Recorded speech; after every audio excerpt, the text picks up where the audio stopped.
Hello, everyone. Thank you for being on time today. We're just going to give it about 60 seconds for everyone to join. If you could open up your chat tab, you should see the PDF link to the 2025 IAFP Symposium Case Study. Please let me know if you don't see that there. This is part one of two, and we are going to be doing a deep dive over these two sessions into this year's case study. So it looks like hopefully everybody who is here right now is in. So let's get started. So hello again. Thank you for making the choice to invest in yourself and your practice by joining today's CE-accredited financial planning session. This is part one of our deep dive into the 2025 IAFP Symposium Case Study, One Plan to Rule Them All. Snap is thrilled to be sponsoring this special event yet again this year. Throughout this hour, you will have to answer 3 poll questions in order to qualify for the applicable credit for today's session. I will be supplying your names and email addresses along with your poll question responses directly to the folks at IAFP, as they will be the ones providing the certificates. They're aiming to have them out in 1 week's time. In addition to the CE credit, we do have a special offer, which will be shared at the end of the session. My name is Alex Mercer, and I'll be your host today. I'm joined by my colleague, Steve Arnott, Snap's Financial Planning Project Lead, who will provide today's demonstration and run the Q&A. Hello, everyone. Thanks, Steve. I'd like to do a quick tech check to make sure you can all hear me and see my screen. Can you send me a quick yes or even a smiley face through your Q&A tab? This is exactly how you'll send any questions you have throughout the session. I'll be using the chat tab. Any messages sent that way can be public to everyone. If you'd like to use private messaging, please use the Q&A tab. Steve, do we see any of those coming in? Yes, lots of notices. Thanks so much, everyone. Mark, Sean, Anna. Looks good. Wonderful. Thank you so much. Okay, so we're ready to get started. Steve and I have our cameras turned on just to say hello. We will now shut them off to give you a full screen view of our presentation.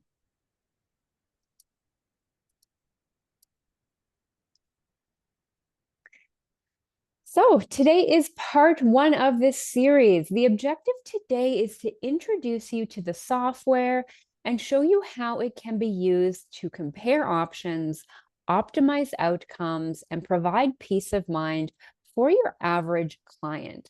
During the second session in November, which will be held post-symposium, we will build out the full case study for Aragon and Arwen, which will be more complex. Today, we're going to focus on Sam and Rosie, who have twins on the way. Sam runs a successful gardening business, but his business debt is climbing. They need to know if they are going to be okay and what changes they can make now to ensure their children's futures are protected. Many of you here today already know us, but for those of you who do not, Snap Projections provides transparent, easy to use, and highly flexible financial planning software for Canadian planners and advisors. This product continues to be developed with advisors for advisors. Advisor input and involvement is how we continue to bring what you need to market. If you want to hear from other advisors who are already using Snap, you can find reviews numerous places online. For example, on Capterra, which is an independent third-party software review site, you will find advisors saying things like none of their clients retire without a Snap projection, and that the software has become foundational to their firm. As you can see, we are currently sitting at 4.9 out of 5 stars. We have been in market for 10 years, enthusiastically serving the thousands of financial advisors, planners, and investment managers who partner with Snap to grow their assets under management and increase quality referrals. We are trusted by major firms such as CI Asante, Aligned Capital Partners, CI Direct Investing, PPI, Sterling Mutuals, and many more. If you'd like to see content that's highly relevant to the way you serve your clients, we've recently updated our website with use cases for various financial planning areas of expertise. And we are thrilled to remind you that the software is now fully available in French. We are now providing customer support, user training webinars, and product demonstrations with a French language team member. Okay, we have got a lot to cover today, so let's get to it. Today, we are focused on how we can help Sam and Rosie adjust to their new environment. These are just some of the questions that are keeping this young couple up at night. With twins on the way, what do they need to start thinking about now? What is the best way for Sam to manage his small business finances? What options do they have to better manage their debt? And how much can they afford to spend? Today, we're going to meet Sam and Rosie where they're at. We're going to give them options to compare, transparency, peace of mind, and an actionable plan to achieve their goals. Before Steve takes over and logs into Snap, let's get our first of 3 poll questions out of the way. So the first question here is going to launch up on your screen. So this is an easy one. Who are we helping today? If you are awake and paying attention, hopefully, yeah, we will see everybody get these in here. So I'll just give you a few more seconds. I just want to make sure everybody has time to get this in. So a few more seconds here. Everybody, almost everybody has answered this one. Okay, I'll give you 5 more seconds here. 5, 4, 3, 2, 1. Okay, we are ending the poll now. If anybody wasn't able to get that in, just shoot me an email and we will figure this out after. Okay, I'm going to get Steve to take over now and log into Snap. Terrific. Thanks, Alex. And thanks again, everyone, for joining us today. Snap Projections is a web-based platform, so you can access your account from any Chrome browser on any computer without the need for a download. You'll go to snapprojections.com, and then in the top right corner, you'll click Login to enter your username, password, and the option for a multi-factor authentication. I've entered that during today's session, so I'll click Login and go directly into the software. I'm taken initially to my clients page where I can access any of the projections that I've created in the past, or I can get started on a new client file in the top left corner. As Alex mentioned, we're going to be creating a projection today for Sam and Rosie, and we're going to be talking with them about their expected twins, their business, and their future cash flow. So I'll get started by entering in their base information. So we have Sam Gamgee, currently 38 years old, born in 1987, and they recently moved to Ontario. And then we have Rosie,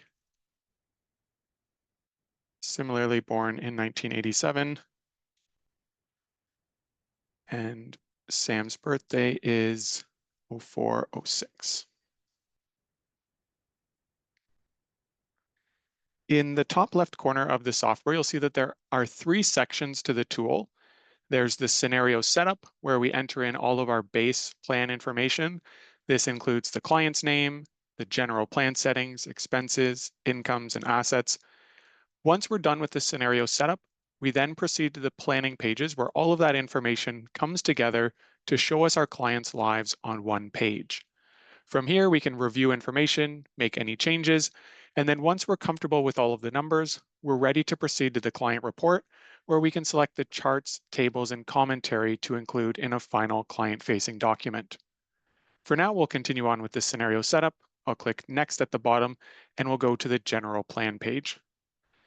From here, we can set the client's target retirement age, which we'll leave as 65 for Sam and Rosie, and we can set the projection length, which will run until age 98 for each of them. We have the FP Canada guideline assumptions pre-populated for our inflation rate values, and then we've reduced the gross FP Canada guideline assumptions down to the net expected returns after accounting for any management fees. You can save your defaults throughout the software. So once you've made a change to a default setting, you can save that and it will automatically apply to future clients and new scenarios. I'll click Next and go to the expenses page. There's quite a bit of flexibility for entering expenses in Snap. You can enter in cash flow needs on the various scenario setup pages. So for instance, you can enter in mortgages and other expenses related to debt. And then anything that's not entered elsewhere in the software, like insurance premiums or charitable contributions, you can enter those as base expense needs. So this would be net of everything else entered in the plan, net of taxes, net of contributions. This is how much the client needs for cash flow for items outside of the projection, like their spending on groceries, transportation, property taxes, and so on. You can also enter in additional expenses. So this would be lump sum transactions like a car purchase every 7 years or a large gift to their children later on.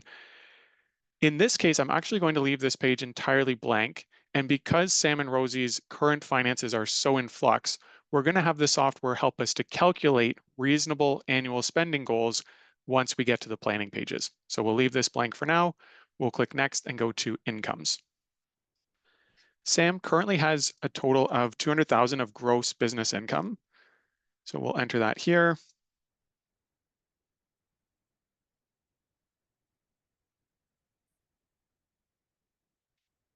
And that's going to be taxable RSP. It's currently a sole proprietorship, so he's taking all of this income personally, and we're going to run that until the year before he retires. He also has non-debt business expenses that we can enter of negative 40,000. And that's going to allow us to offset the total business income that he's earning so that he's claiming net 160,000 for his small business. Entering these separately allows us more flexibility over the future growth or changes to these values. So if the business expenses are expected to come down over time as he gets more set up, or if the income is expected to grow at a faster rate than the expenses, we can model that more accurately by breaking them out into separate inputs. So we have gross income, deductible expenses, both being entered as employment income, and then we'll be able to set settings within the software to indicate that he's paying both the employer and employee CPP deductions. So we've entered in Sam's incomes. We could also add rental income if they had it, or we could add in a defined benefit pension plan. In the top left, you'll see that we have both clients listed and available for input. So I'm going to toggle over to Rosie. She's currently earning $90,000 a year, and that's expected to increase over time with the general inflation rate, adjusting for cost of living. That's being input as employment. So again, Snap will deduct CPP and EI. It will tax it appropriately, earn additional RSP room, and then run that until the year before retirement. You can prorate values throughout the software by clicking on the gear symbol and then entering in a specific date to end that income. And that way Snap will run partial income for a particular year.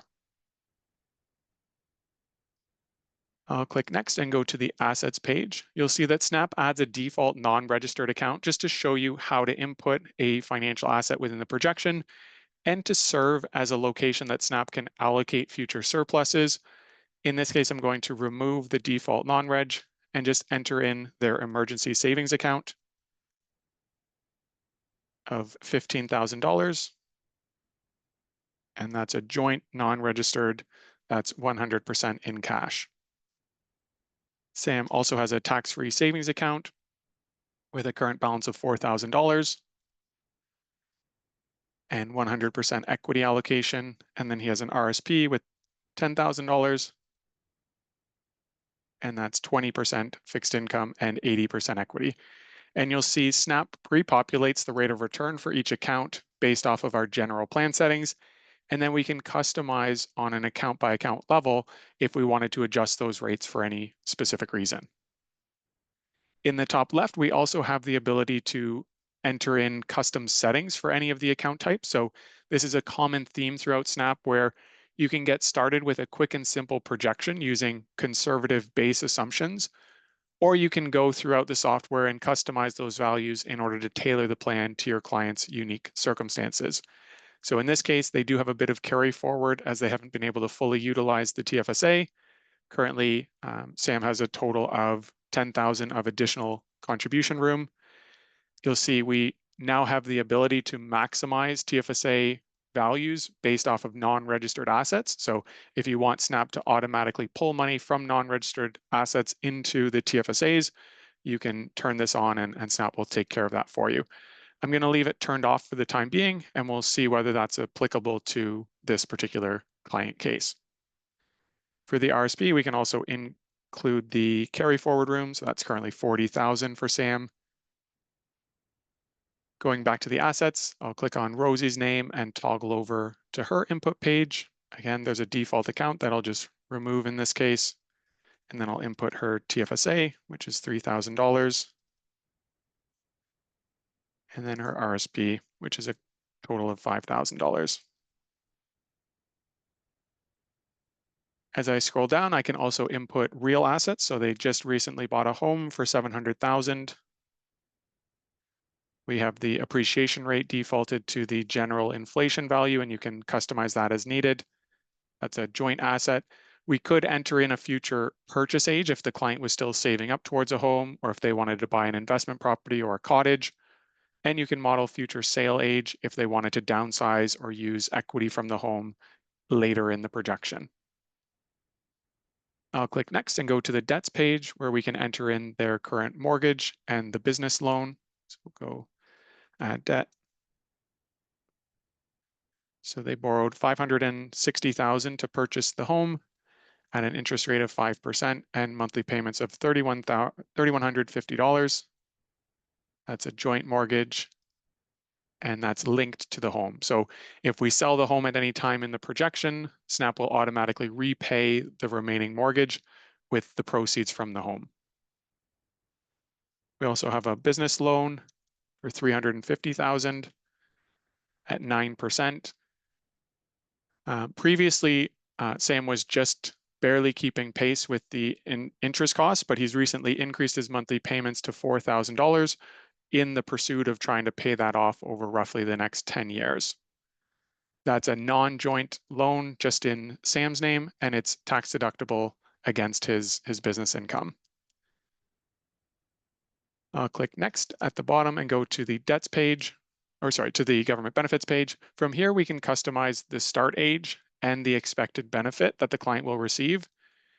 We'll leave the default for our starting projection at age 65 for the start age.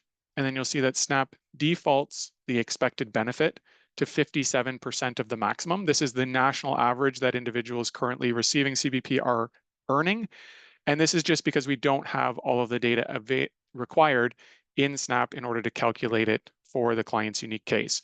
So you can come in here and either enter in the dollar value that they're receiving or enter in a projected percentage of maximum based off of their history and expected future earnings.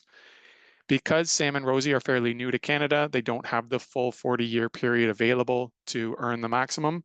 So we're estimating that they'll receive about 65% of the maximum once they retire. Similar for OAS, we'll expect 65%.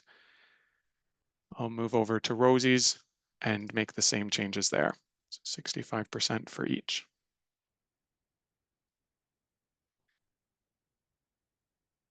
We could also enter insurance policies if they had them. We can enter in RESPs, which we will in this case. So we're going to add a family RESP just to show how that program works and explain the benefits to starting that once their twins are born. There's 0 currently. We have beneficiary twin 1 expected to be born at the start of 2026. They won't have claimed any CESG at the start of the plan. and they're looking to support about $10,000 a year in annual education cost, starting at age 18 for a total of 4 years. So this is just an approximation of the level of support that they really want to prioritize within the plan. They could potentially fund more or less, but this is what we're going to target. And then twin 2, entering in the same set of assumptions. And you'll see we have the ability to automatically contribute into the account. This will contribute up to the available CESG matching each year, and we can automatically withdraw based off of the projected education costs. So we'll leave those both checked for this plan. We also have settings pages, so similar to what I mentioned before, where you can leave the plan fairly simplistic and get started quickly, or you can come into the settings pages and really customize the projection. So for instance, with portfolio, you can set how the equity return is assumed to be earned within the client's accounts. So whether it's capital gains, dividends. We also have the ability to enter in additional tax credits, refunds, and deductions, which are fairly rarely used because we've included the majority of the default credits already. But we do have the ability to set the self-employment income so that SNAP will deduct both the employer and employee portions. And then we can also turn off EI premiums for SAM specifically. So we've made those changes just on SAM's income. And then we have charitable donations and the ability to model corporations. So lots of options available, but we're now finished with the scenario setup for Sam and Rosie, and we're ready to proceed to the planning pages where all of this information that we've entered so far will come together to show us their lives on one page. Now, the planning page can be overwhelming the first time you see it, but once you know what you're looking at, it's an incredibly intuitive and a very powerful section of the software. In the top left, we have the year and our clients' ages. Then we have the calculated cash flow that they're expected to have available for items outside of the projection. So this 102,000 figure is being calculated by taking their employment income of 250,000 net, deducting off CPP and EI and taxes, subtracting off 85,000 of total debt, and that should leave them with roughly 102,000 of cash flow for either savings or spending purposes. And that process continues all the way down until retirement. The software just conservatively assumes that any surplus is being spent with the option to allocate that as you choose. Then in retirement, we could either set a target spending goal, or we could run what's called the recommendation to find a sustainable spending in order to use up all of their financial assets by the end of the plan. Before we look at retirement, we're going to enter in their current savings. So I'm going to go to Sam's personal planning page. And from here, I can see more granular information, such as his broken out incomes, his marginal and effective tax rates, and any contributions or withdrawals for his financial assets. We can also see his mortgage and his business loan. If I go to his tax-free savings account, he's currently contributing $4,000 per year. So I'll copy that all the way to the bottom. And he's also contributing $10,000 a year into his RSP.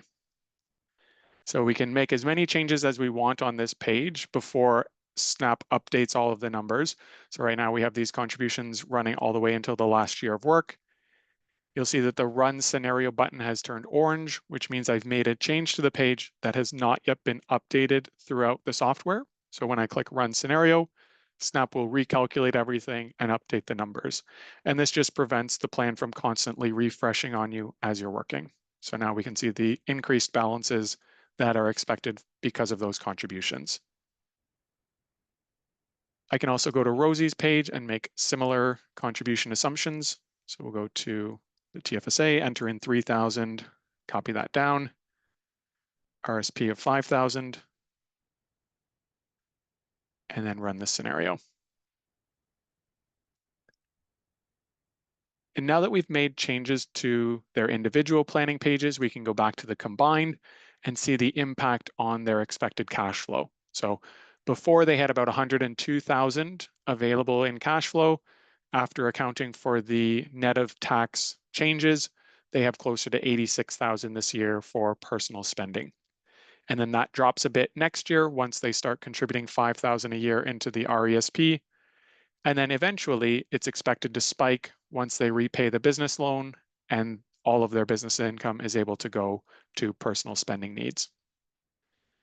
So now that we've entered in their contributions, we can come down to retirement and we can click on this recommendations button in order to have Snap help us to calculate what a sustainable level of retirement spending would be given the current projection. So if we scroll down a bit, we can see that they would have roughly 67,000 per year. This is in today's dollars and net of tax and all other transactions in the plan. So 67,000 as of 2052 would be closer to 117,000 that is actually assumed to be spent in the projection. That spending is funded through their CPP and OAS benefits and then withdrawals out of their financial assets. So we can see Snap automatically withdraws on a tax-deferred basis and uses up everything as of the final year of the plan. If we review the plan in the form of charts, we can see their base expenses. So this is how much they have available for items outside of the projection. We can see it increases once the business loan is paid off, and then it drops once they retire. We can see how much they're paying in income taxes, debt payments, contributions, and how much is going towards other business expenses. We can also see where their cash flow is coming from, whether it's income, withdrawals, government benefits, and we can see the expected values across their net worth over time. And all of these charts are fully interactive. So if you click on any of the legend items, you can remove them to tailor the view, and then we can hover our mouse over top of any value in order to get more information. So now that we've created our base projection, we want to go back to the list of questions that Alex highlighted earlier. So we've basically been able to say that given your current savings rate, if you continued that until you retire, you're on track for about 67,000 per year, which is a bit less than what your current lifestyle is costing. So with twins on the way, what do they need to start thinking about now? One thing is that 82,000 next year might not be enough to cover their additional costs associated with things like childcare and all of the new items that they'll need in order to care for the twins. So what we could do is we can update the title of this scenario. So we'll call this scenario 1, consistent savings. And then we'll copy this plan so that we can create an alternative option to show them the ability to adjust their spending over time as other expenses come and go, such as the business loan. So we'll call this one reduced savings for twins with an increase once the business loan is repaid. So rather than having this really spiky spending ability, so if you look, kind of spikes and then it drops again, what we want to do is try to smooth that out a little bit more. So we're going to increase the initial period by reducing their savings, and then we're going to increase their savings later on to reduce their spending at that time. So I'll go to Sam, and we're going to see what happens if they were to stop the TFSA contributions once they have the twins. So we'll just clear that contribution request and copy it down. And we're going to reduce their RSP contributions for Sam to 5,000 until retirement. And I'll just click run. And we can see once the software recalculates everything, the contributions are now gone. Our 10,000 has been updated. And what we're going to do instead is we'll look at the business loan, which is currently expected to be paid off at the end of 2036. And as of 2037, the next year in the plan, we're going to increase their assumed savings to $50,000. So that's using up the 40K roughly that they're contributing now, and then factoring in expected tax savings from the reduced taxable income. So 50,000 all the way down to retirement. And then we'll do the same for Rosie. So we'll go to her page. We're going to remove her TFSA. We're also going to clear her RSP for the time being. Just because Sam's marginal tax rate is slightly higher, we want to take advantage of these current years with any cash flow that we do have available. And then we're going to go to 2037 when Rosie is 50, and that's when we're going to start contributing $25,000 a year to the RSP. So you have a remarkable amount of control in the software. You can change values in any 1 year of the plan. If you want to make a deposit, a withdrawal, if they're receiving an inheritance, you can model those granular details in order to really create a custom projection. So now we'll go back to the combined planning page to review the impact on the plan. So now they have closer to $97,000 available next year for spending, so that will hopefully be enough to cover the additional costs related to the twins. And then we can see that there's less of a spike later on once the business loan is repaid, because if we look here, we have the business loan being repaid as of 2036. And then the next year we increase their RSP contributions until retirement. So with this updated savings plan, we can see whether that would be better or worse for them in retirement. So if we go to recommendations, we can see that given the change to their total savings, they now have about $2 million extra at the very end of the plan. So we could calculate their sustainable spending in retirement to see how much more they could afford to spend given the increased retirement buffer.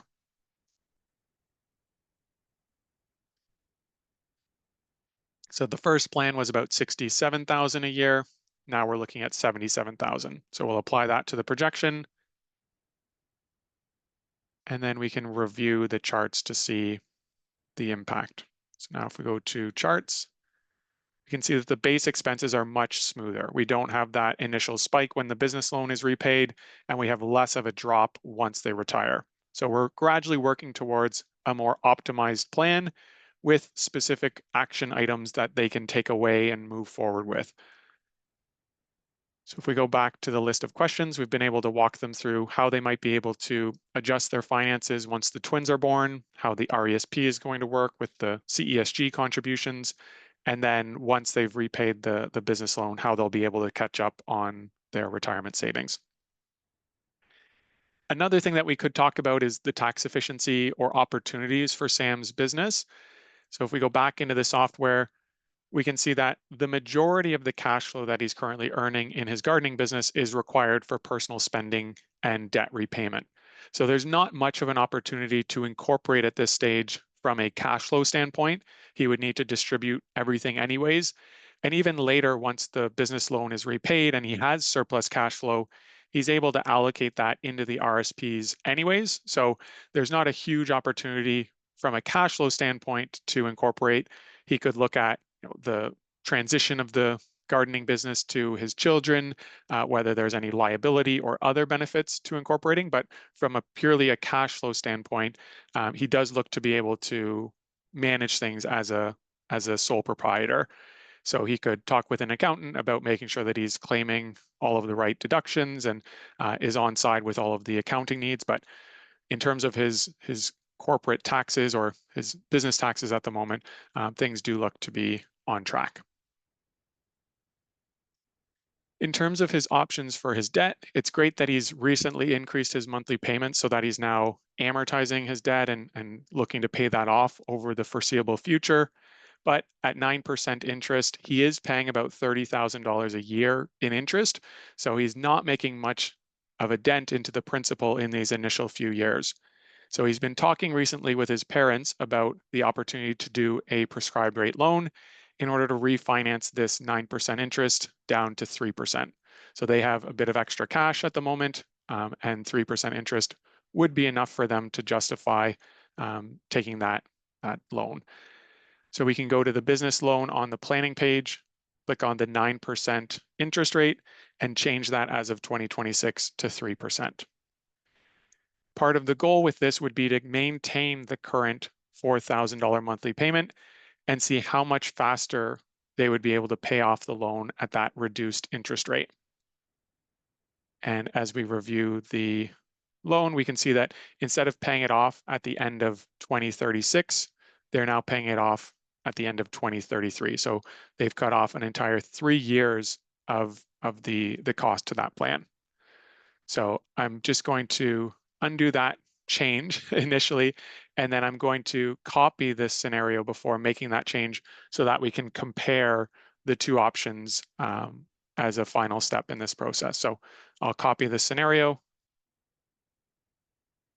I'll retitle the new plan. This will be scenario 3 with refinanced business loan.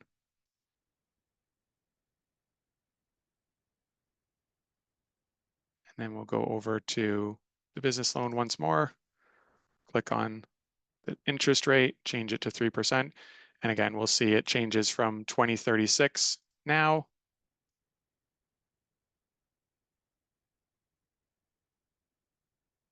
to 2033.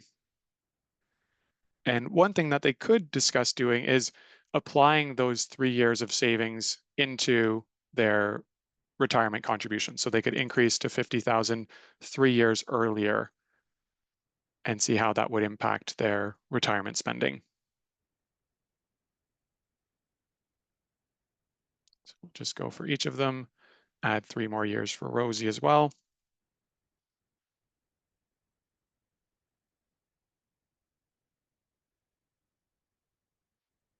And then with that increased retirement savings amount, we can see they have more than currently required for their previous sustainable spending. So we'll recalculate how much they could spend given those additional savings.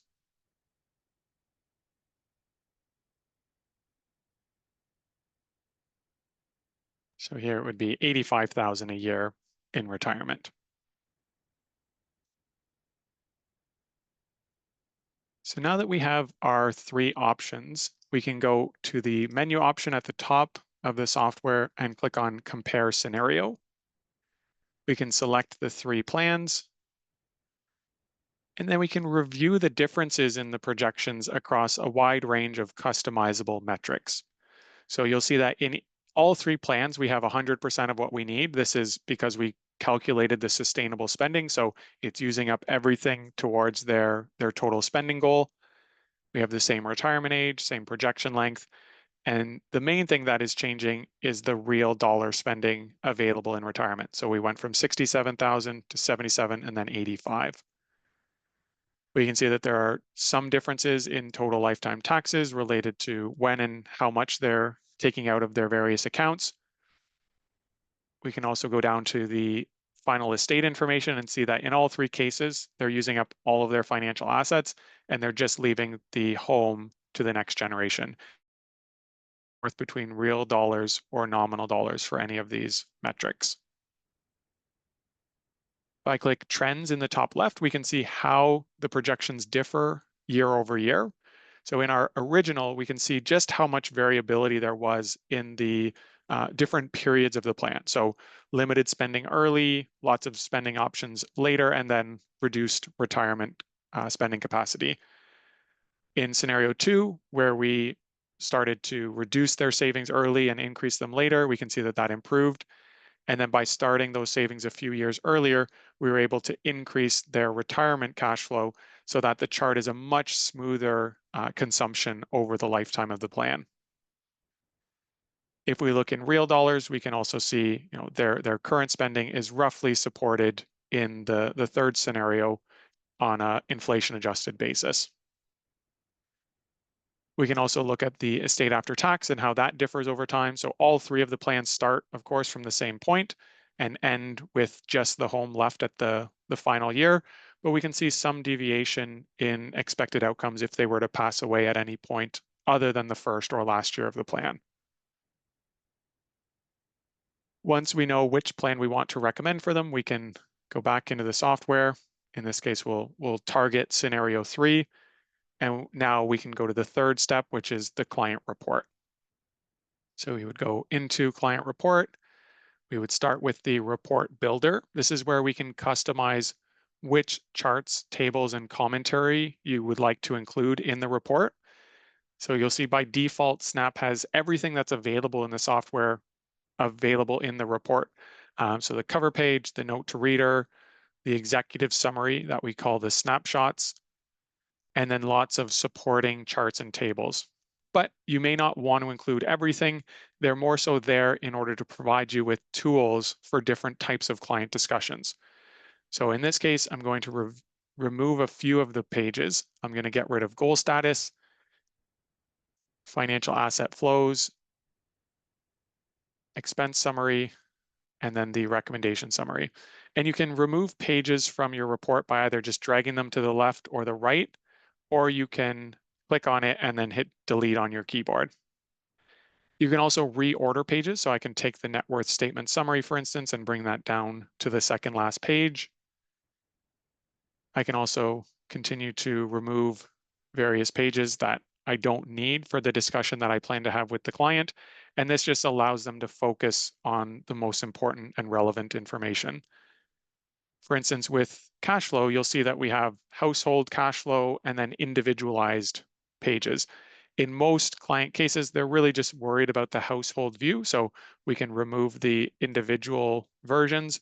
But if you're recommending a strategy that applies to one particular spouse and you want to be able to highlight that in the report, it's important to have those pages available to include when needed. So we have both options. You can either include it or remove it for the time being. I'll also get rid of the recommendation details and then the asset allocation. And we do have templates and sample reports available on our help site. Our team is also happy to help to recommend which pages are most popular from discussions we've had with other advisors. And then once you create your preferred pages, you can click defaults and save those page settings for new scenarios. So you create your ideal report once, and then that's the default going forward. And you can, of course, customize that as needed in the future. With our pages now selected, we would then go to Report Editor, and we can review each of the pages to customize them. So we can add in our uploaded logo. We can select our desired background. We can go through each of the pages and add additional comments if we want. With the snapshots, you'll see that we have pre-populated information, and all of these values are dynamic variables. So if you change the retirement age or if the spending is adjusted in a plan, the report will automatically be updated without you having to make any further customization. You can also use these variables in any of your own written recommendations or notes. So we have the goal summary, which shows how much they're spending on average before retirement and in retirement. We can see things like the expected return on investments, inflation rates. And then once we're finished with reviewing the pages and adding any comments or customization that we want, we can then go to report preview and see the final version of the plan. So we have our nice cover page. We have our note to the reader. We have the executive summary or the snapshot, which shows a high-level overview of the plan.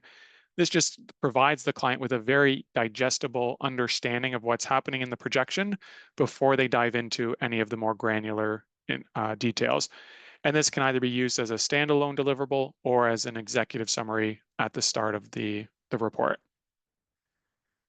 And then once you're comfortable with the final version, you would click Generate PDF, download the file, and share that with your client. So that's kind of a high-level overview of the workflow in Snap for Sam and Rosie. We have had to move fairly quickly today to show you some of the capabilities available in the software, but we haven't quite covered everything. As I mentioned, if it was advisable for Sam to incorporate, we could have modeled what that would look like and compared the two plans together. We could also run stress testing in order to use historical or randomized rates of return to test whether they would still make it at a sustainable spending level if returns were lower than expected. We could do some needs analysis. They don't currently have any insurance, and with 2 kids on the way, that would be a major discussion point that we would want to look at life, disability, and critical illness. And then once you do sign up for your free trial, you'll have immediate access to our Help Center, which you can view from the top right, click Help Center. And from here, you can access any of our previous webinar recordings, type in key terms to get help entering in information into the software. So if you want to model an inheritance, there's a dedicated article for that. And then if you have further questions, you can give our customer success team a call directly, send us an email, and we'll be happy to help by email, screen sharing, phone, whatever works best for you. With that, I'm going to pass it back over to Alex. We're going to walk through a few additional steps, and then we'll open it up for questions. Wonderful, Steve. Thank you so much. Yes, so as Steve just said, we have covered a lot this hour, but we are here to address any and all questions you have in just a moment. So we're going to pause here for a second and do the second poll question that should be launching on your screen. So how much is Sam's business loan? And we are referring to the singular business loan that we were looking at reworking at a lower interest rate. So this isn't a cumulative, but we're talking about the one specific loan that was also mentioned on the slides. So I'll give you all a few more seconds here to get your answers in. Okay, it looks like most of you have picked. So, and again, if anybody is having any technical difficulties getting your answers in, just message me in the Q&A in the chat, and we will make sure we get your responses down. Okay, perfect. So I am going to end this poll, and great. So we can move on here. So everyone saw at the beginning that we have a special offer for those of you here with us today. This is in addition to the CE credit. We are going to give a free gift to every single advisor who signs up for a free trial of Snap Projections financial planning software today. Each one of you who starts before midnight Eastern time today will receive an extended 1-hour onboarding and training session. Plus, we will set up your report branding for you, and we will help you to create and save your own personalized snapshot template, just as you saw Steve do here today. I'm going to drop a link in the chat now that you can use to start your free trial of Snap. And that should be in the chat now. So let me know if you see that or if you don't see it. That is the link that you want to use to ensure you get access to the special giveaway today. On our pricing page, you'll see there are 2 plans for you to choose from as an independent financial advisor. The advisor business plan is the plan you want for the corporate module. We didn't have time to cover that today. Let me know in the Q&A if you would like to see that. You can upgrade or downgrade anytime, so don't worry too much about which plan you select for your free trial. And a reminder to existing Snap users, thank you so much for being here with us today and for being valued members of our community. A reminder that you can be earning free months of Snap when you send referrals our way. This program is win-win. A referred advisor gets 50% off their first month of Snap, and the referring advisor gets an entire free month of service if the person they sent our way stays beyond the free trial and becomes a paying user. There is no limit on how many times you can do this. We have created a referrals page that you can access from within your Snap account to make it very easy to take advantage of this program. And our last item before we move on to the Q&A is our third and final poll question. So you're going to see that launching on your screen now.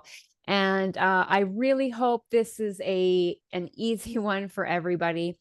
Through the financial planning process, were we able to show Sam and Rosie options and provide them with the peace of mind that they are going to be okay? So hopefully we don't have to think too hard about this one, and hopefully it was demonstrated today how quick and simple SNAP can be, especially for those average clients. Just like Sam and Rosie. So I'll give you a few more seconds here. It looks like almost everyone has got their answer in. And we will just 5, 4, 3, 2, 1, ending poll. Perfect, everybody. Thank you so much. Okay, so with that, we now have time for your questions. So anything you would like to see, please send it in through the Q&A tab now, and we will get through as many questions as possible. So the first question that we have here, Steve, and we actually have a few questions around this. So a few people on the email list looking to see the new taxable income targeting feature. And then we also just have a very specific question that probably rolls into that same thing. Would you change the RIF to start payments at 65 versus 71 to help level off the tax burden? Perfect. All right, let's take a look. So if we scroll down to retirement, we can go to either Sam or Rosie as a starting point, and we can take a look at the taxable income in the plan. So as of the first year of retirement, Sam has a total of 46,329 of taxable income. He's in a marginal tax rate of 19% and an effective tax rate of 3%. So one question was whether we could start the RIF minimums early in order to take out a bit more taxable income early on. Now, it's hard to really see what's happening in this plan because so much of their savings are in registered assets. So I'm just going to make a quick change to the plan to give them a bit more in non-registered assets so that we can see how this new tool and how taxable income planning in retirement can be a valuable added service. So now that we have more non-registered money, we can see that SNAP is deferring registered withdrawals until later in the projection. So it's taking out the non-reg, which has, of course, taxable income or taxes payable on the investment returns. So it's using up all the non-reg first and then waiting to take the registered money. But sometimes you might want to use up all of the lowest tax bracket in the plan in order to smooth out their taxable income over time. And so we've just added a new tool to allow you to do exactly that. So if I click on the gear symbol in the taxable income feature, I can enable that as of retirement. And then I could use something like the bottom of the lowest marginal tax rate in Ontario. So I'll click on the target for the first year. I'll change that to 53,000. And this 53,000 is in today's world. So assuming that marginal rates continue to index with inflation, I'm going to indicate that the 53,000 is a real dollar value. So SNAP is going to index that for me. And now when I run the projection, SNAP is going to blend my withdrawals from the various financial assets in order to reach that target level of taxable income. And that's going to allow us to get out more money at those lower brackets. And then we've seen we've now completely avoided the large period of 29% marginal rates. So we could then compare this scenario 4. I'll compare that to scenario 3. So essentially I took our last plan, I copied it for the Q&A period, and now we can see whether that taxable income has improved the plan. So here we can see we added about 8% of total funding to the projection just by improving their taxable income situation. So if we go to trends and we look at the estate after tax, we can see the improved outcome. Now, part of that is also the additional non-registered assets. So we'd want to add that first, copy it, and then compare those two. But you can see whether the change to the taxable income targeting has improved the client's outcome or not. Aside from the taxable income targeting, another attendee was correct that we could also simply convert the RSP into a RIF early. You can control that by going to Scenario Setup Assets. and then setting the conversion age for when you want the minimum withdrawal to start for each individual account. So lots of options available to really tailor the drawdown strategy in the software. And we're introducing more and more automated tools to make that process as quick and simple as possible. Fantastic. Thank you. Okay, next question. Is stress testing based on the Monte Carlo method? So the current stress testing tool in Snap is not a Monte Carlo. The way that we've done it initially is we've created the ability to um, randomize the projection. So we're just looking at one particular possible future outcome. So the software generates 100 possible outcomes. So you have kind of worst case scenario would look something like this, with equity returns being well below inflation. And then you have a best case scenario looking something like this, where equity returns are very, very high. So what you can do is you can select one particular sequence of returns and then apply that to the plan in order to have a conversation with the client. And there's a few different reasons that you would consider running a stress test or varying the returns in a projection.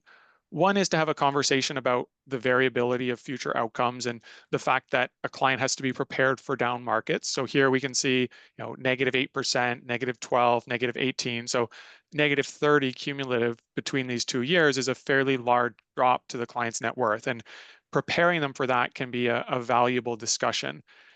We can also talk about sequence of return risk. So if we go down to retirement and we see, negatives right at the start of retirement, that's a really damaging exposure within the plan. So this is kind of how the current tool is intended to be used. Monte Carlos are more for probability of success and talking about the range and outcomes of the plan itself. And that is something that we're looking at building on top of this current capability. But right now we really wanted to focus on more explaining what actually happens in a specific plan when rates do become variable. So we have this for now and are looking at Monte Carlo on top of this to expand the types of questions that you can answer using the tool.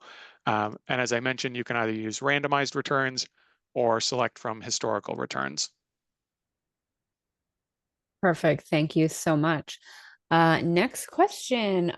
Do we have the needs analyses capabilities for critical illness?